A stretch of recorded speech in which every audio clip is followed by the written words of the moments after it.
Será que após a ressurreição as pessoas continuarão se casando? Será que as pessoas continuarão se unindo, constituindo família, tendo filhos?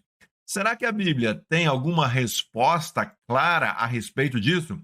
Vem comigo, esse é o canal Teologia Missional e nós estamos falando de ressurreição. E nesse vídeo nós vamos falar sobre essa questão do casamento depois da ressurreição.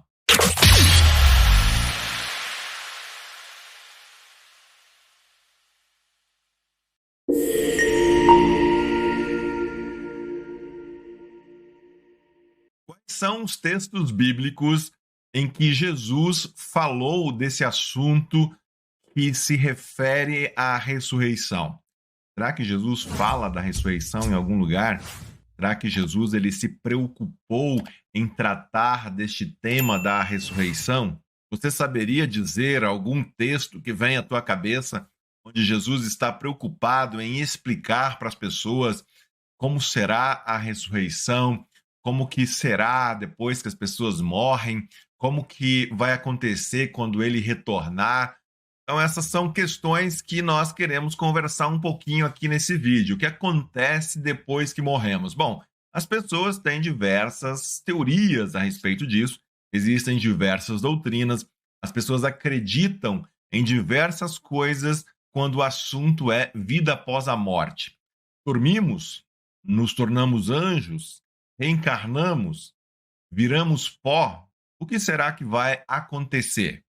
Nós já temos um vídeo aqui sobre essa questão da ressurreição, com essa pergunta: a morte é o fim? Dá uma conferida, vou deixar o link aqui abaixo, depois você dá uma olhada lá nesse vídeo também, que está muito interessante, já tem algumas visualizações, o pessoal está comentando lá, deixa o seu comentário. Temos diversos vídeos aqui no nosso canal, convidamos você a curtir esses vídeos, assistir esses vídeos e também participar dessa nossa comunidade de estudantes, né? É isso que nós somos, estudantes da Bíblia, das Escrituras, onde nós buscamos pela vontade de Deus. O texto bíblico que eu quero olhar com você para tratar do tema de hoje, deste vídeo, nós encontraremos lá em Mateus, Evangelho de Mateus, o capítulo 22, os versos 23 a 33. E eu vou convidar você para que a gente leia esse texto. Vamos olhar esse texto mais de perto. Está aqui então o texto de Mateus, vamos ler aqui a partir do verso 23. Naquele mesmo dia, os saduceus, que dizem que não há ressurreição, aproximaram-se dele, de Jesus, com a seguinte questão: Mestre, Moisés disse que se um homem morrer sem deixar filhos, seu irmão deverá casar-se com a viúva e dar-lhe descendência. Entre nós havia 7 irmãos. O primeiro casou-se e morreu. Como não teve filhos, deixou a mulher para o seu irmão. A mesma coisa aconteceu com o segundo, com o terceiro até o sétimo. Finalmente, depois de todos, morreu a mulher. Pois bem, na ressurreição, de qual dos 7 ela será esposa, visto que todos foram casados com ela? Jesus respondeu: Vocês estão enganados, porque não conhecem as Escrituras nem o poder de Deus. Na ressurreição, as pessoas não se casam nem são dadas em casamento, mas são como os anjos do céu. E quanto à ressurreição dos mortos, vocês não leram o que Deus lhe disse? Eu sou o Deus de Abraão, o Deus de Isaque e o Deus de Jacó. Ele não é Deus de mortos, mas de vivos. Esse é então o texto sobre o qual nós vamos conversar um pouquinho para entender o que está acontecendo ali, quem são os personagens envolvidos, qual é a pergunta que surge ali para Jesus e como ele vai trabalhar essa questão. Nós vimos que aqueles que chegam para Jesus com essa questão, com essa pergunta, são os saduceus. Diz ali no verso 23, que naquele mesmo dia, os saduceus, que dizem que não há ressurreição, aproximaram-se de Jesus. Veja, aqui nós já temos uma informação importante, porque os saduceus, eles volta e meia aparecem ali querendo debater coisas, falar com Jesus, trazer questionamentos. Então, além dos fariseus, nós temos também esse outro grupo dos saduceus. E conforme o relato aqui do evangelista de Mateus, os saduceus, eles não acreditavam na ressurreição. Mesmo assim, eles estão trazendo essa questão, eles estão trazendo essa pergunta. Existe um outro texto lá em Atos, no livro de Atos, capítulo 23, 6 a 9, que reforça essa mesma informação a respeito dos saduceus. Veja ali, os saduceus dizem que não há ressurreição, nem anjos, nem espíritos, mas os fariseus admitem todas estas coisas. Então, nós já sabemos que este grupo de pessoas, essas pessoas que chegam para Jesus com essa questão, com essa pergunta, elas não acreditam em ressurreição. Então, a pergunta que nós, diante do texto, poderíamos fazer é: o que leva um grupo de pessoas que não acredita na ressurreição a fazer esse tipo de pergunta? Bom, nós sabemos que muitas vezes Jesus ele é interpelado, ele é provocado sobre questões onde aquele que faz a pergunta nem sempre está realmente, sinceramente interessado na resposta. Os fariseus, os líderes judaicos ali, eles eram mestres em fazer esse tipo de provocação para Jesus, para ver se Jesus caía numa pegadinha, se Jesus ele se enrolava em alguma coisa que eles traziam de questionamento a respeito das leis, a respeito daquilo que o Antigo Testamento dizia, o quanto isso era coerente ou não com a prática de Jesus, com o ensinamento de Jesus. Então, essa é a questão. O que dizia a lei? Moisés disse que se um homem morrer sem deixar filhos, seu irmão deverá casar-se com a viúva e dar-lhe descendência. Bom, a gente percebe que os saduceus, eles eram conhecedores das leis, eles eram conhecedores daquilo que a lei mosaica falava. E se você ler ali o texto de Deuteronômio 25, 5 a 10, você vai ter a comprovação disso, né? Se você quer ler com mais detalhes lá, dá uma olhada. Mas eu trago esse texto de Deuteronômio, trago também aqui Gênesis, para a gente entender um pouco desse contexto, dessa referência que aquele público que está em torno de Jesus ali tem enquanto bagagem, enquanto herança das leis e de tudo aquilo que eles trazem desde o Antigo Testamento. Então era muito importante que nesse contexto as pessoas elas prezassem por sua descendência. Então veja o que diz Gênesis 28, sejam férteis, multipliquem-se. Gênesis 38, 8, dê uma descendência a seu irmão. Quer dizer, então fazia parte quando um filho tinha ali a esposa, esse filho morria, então o próximo irmão mais velho vivo, se casasse com essa esposa para que aquele filho que havia falecido não morresse sem herdeiros. Nós sabemos também, a partir de Gênesis 12, chamado de Abraão, como é importante para o povo de Israel manter essa descendência.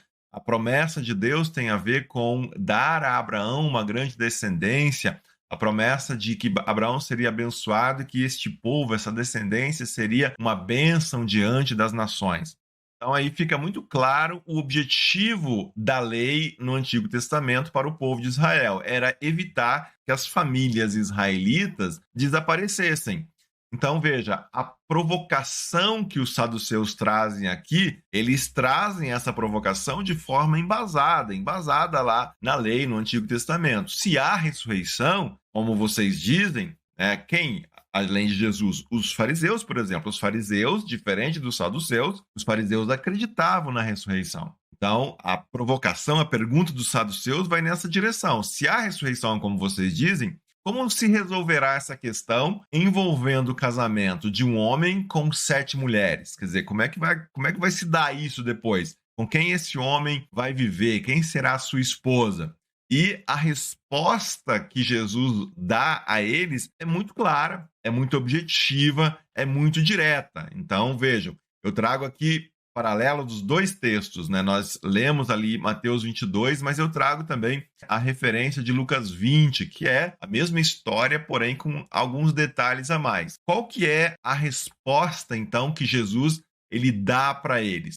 Jesus deixa muito claro que na chamada era vindoura se viverá para a eternidade, sim, com Deus, mas não haverá necessidade de descendência, não haverá casamento.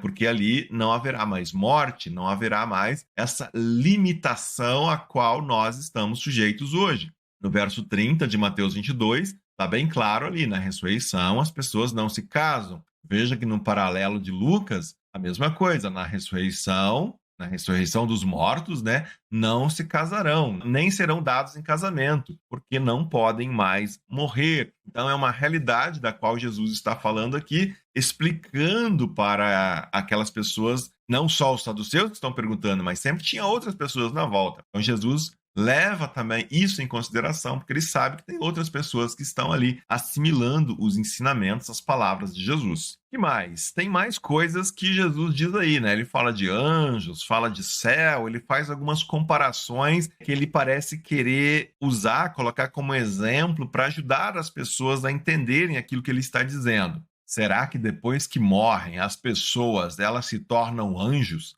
Será que é isso que Jesus também está dizendo nesse texto? Vamos dar uma olhada com mais atenção aí aos detalhes para ver o que realmente Jesus está querendo dizer com essa história de anjos, né? Anjos no céu. Aparece de novo nos dois textos. No finalzinho do verso 30 de Mateus, são como os anjos no céu. E ali no verso 36 de Lucas 20, são como os anjos. De que, afinal de contas, Jesus está falando aqui? Bom, Jesus, claro, ele está fazendo uma comparação, ficou muito claro ali no texto. Serão como os anjos, ou serão como os anjos no céu. Por que Jesus está usando, né, esse exemplo dos anjos? Primeiro, porque o anjo ele não pode morrer. Segundo, porque o anjo ele não se dá em casamento. Então, quando Jesus está fazendo ali uma comparação, é isso que ele está fazendo, uma comparação nesses dois aspectos. Jesus, de maneira nenhuma, ele está dizendo que quando a pessoa morre, ela vira um anjo, ela se transformará num anjo, ela será um anjo no céu. Não é isso que Jesus está dizendo. Ele está dizendo, olha, assim como os anjos não podem morrer e não se dão em casamento, também assim será com aquele que depois ressuscitará. Então, nós podemos exemplificar isso no nosso dia a dia, com as coisas que nós fazemos muitas vezes comparação. Então, se eu digo, olha, você é parecido com uma pessoa que eu conheci lá em Portugal. Não estou dizendo que você é portuguesa, não estou dizendo que você mora em Portugal, na Europa, eu estou dizendo que você tem algo que se parece com uma pessoa que eu conheço lá de Portugal. Pode ser um aspecto físico, pode ser um aspecto de personalidade. Então, a grande questão é essa: sobre o que estamos falando, o que está sendo usado para comparar. Nesse caso específico, nesse texto, Jesus está dizendo que, assim como os anjos não se casam, não morrem, também na ressurreição não haverá casamento e não haverá mais morte. Então, esse é o aspecto aí da comparação que está em jogo. E também tem um grifado ali no finalzinho do verso 30 do texto de Mateus, no céu. De quem Jesus está falando nessa referência ao céu, né? Jesus sequer está falando que o ressuscitado, que as pessoas ressuscitadas, elas viverão no céu, né? Não tem nada disso sendo dito aqui nesse texto. O que Jesus está dizendo é que os anjos que estão no céu não se dão em casamento, não morrem. Então, essa referência no céu, ela entra mais como identificação para entender de que anjo Jesus está falando. Então, é a mesma coisa do exemplo que eu dei antes. Olha, você se parece com uma pessoa de Portugal. Bom, eu disse que essa pessoa ela está em Portugal, mas eu não disse que você mora também, ou vai morar, ou vai viver também em Portugal.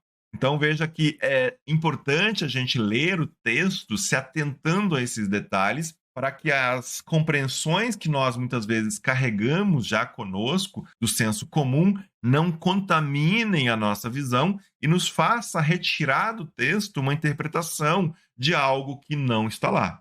Então, para a gente frisar bem isso, Jesus não está dizendo algumas coisas nesse texto. O que Jesus não está dizendo? Ele não está dizendo que as pessoas se tornam anjos após a morte ou depois da ressurreição.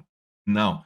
Jesus também não está dizendo que nós estaremos no céu após a ressurreição.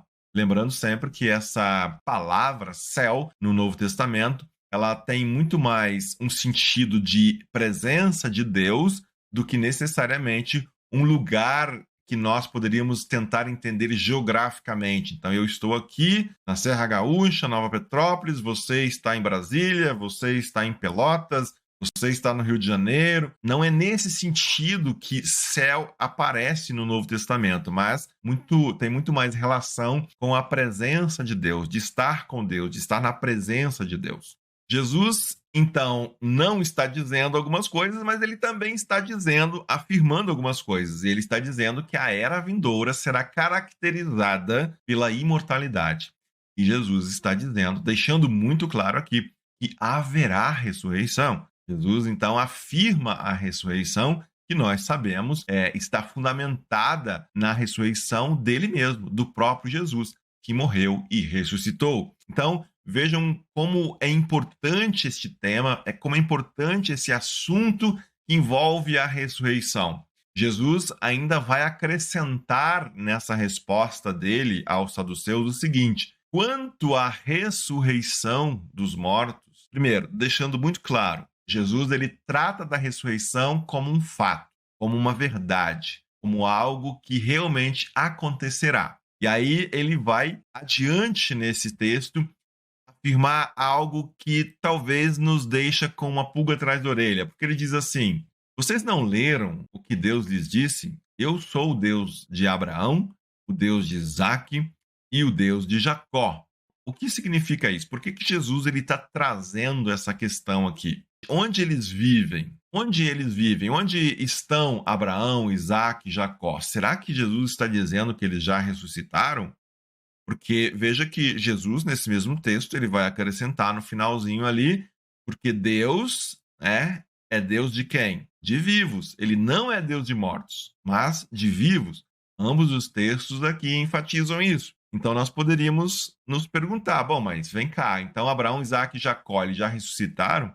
Se eles estão vivos, como que se dá essa história, né? Como que nós explicaremos isso, de que Jesus está realmente falando aqui. Onde estão os mortos? Vou trazer um outro texto aqui agora de Lucas. Você sabe que Jesus, quando ele foi morto na cruz, quando ele estava lá crucificado, havia do lado dele dois criminosos também crucificados. Jesus foi crucificado no meio e de cada lado dele tinha um criminoso. Enquanto um desses criminosos zombava de Jesus, o outro repreendeu aquele que zombava, virou para Jesus e disse: Jesus, lembra-te de mim quando entrares no teu reino. E Jesus então responde a este homem: eu lhe garanto, hoje você estará comigo no paraíso. Tem muita controvérsia, muita tentativa de interpretar esse versículo, essa passagem aqui. Mas fica muito claro, ao que me parece, e também nós encontraremos outras referências bíblicas para ajudar nessa interpretação, que Jesus está dizendo: olha, eu vou morrer aqui, você também vai morrer aí. Mas nós vamos para Deus, nós vamos para este céu, este lugar da presença de Deus. E você estará comigo lá, você estará comigo neste paraíso. Então, esse paraíso seria esse lugar onde os mortos vão aguardar a ressurreição. Então, vejam que nesse texto, que talvez seja um dos textos onde Jesus mais fala dessa questão da ressurreição, ou pelo menos onde ele deixa transparecer mais elementos e ensinamentos sobre a ressurreição, que, primeiro, não haverá casamento na ressurreição. A ressurreição significa que nós receberemos novos corpos e corpos imortais. Jesus não está dizendo, né, ele faz só uma comparação, mas ele não está dizendo que as pessoas depois elas se tornarão anjos ou que viverão num céu geograficamente localizado em algum outro lugar, enfim. Então veja que esse texto ele é muito rico para nossa reflexão em termos daquilo que nós buscamos entender para o futuro, para o nosso futuro, para isso que também a Bíblia chama de era vindoura, este tempo de eternidade com Deus, novos céus, nova terra, o reino de Deus implementado na sua plenitude. Eu espero que a leitura conjunta, né, nós lemos juntos esse texto, refletimos um pouco sobre ele, possa ter te ajudado a esclarecer algumas coisas, especificamente desse texto, mas também sobre esse tema da ressurreição.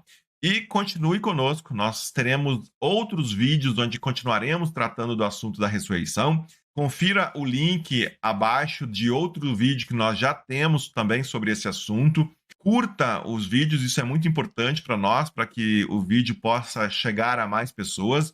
Inscreva-se também em nosso canal, dá uma conferida aí, você já é inscrito? Se não for, Não custa nada. Inscreva-se, acione também o sininho das notificações para você ficar por dentro das novidades e venha fazer parte da nossa comunidade, deste grupo que juntos estuda as Escrituras, estuda a palavra de Deus, para que nós busquemos assim a vontade do Senhor para as nossas vidas. Que Deus abençoe você e seja você uma bênção.